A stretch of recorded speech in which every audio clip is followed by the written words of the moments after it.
தமிழகத்தில் இருக்கின்ற அனைத்து கிளைகளிலும் இன்று தலைவருடைய குரு பூஜை சிறப்பாக செய்யப்பட்டு கொண்டிருக்கிறது. இந்த நேரத்தில் தலைமை கழகத்தில் இன்று காலை மௌன ஊர்வலத்துக்கு தமிழகத்தினுடைய போலீஸ் அதிகாரியிடம் நாங்கள் அனுமதி கேட்டிருந்தோம். இந்த மாதம் டிசம்பர் 5ஆம் தேதி அந்த மனு கழகத்தினுடைய துணை செயலாளர் பார்சாதி அவர்கள் போலீஸ் அதிகாரிடம் கொடுத்தார். கிட்டத்தட்ட 20 நாள் கழிச்சு நேற்று மாலை 5 மணிக்கு மேல வந்து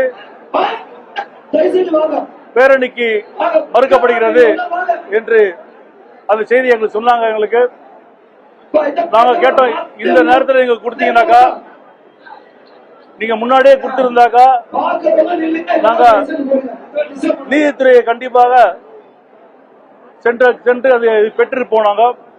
அதுக்கு பிறகு இது காலையில வந்து எங்களுக்கு மறுக்கப்பட்டது.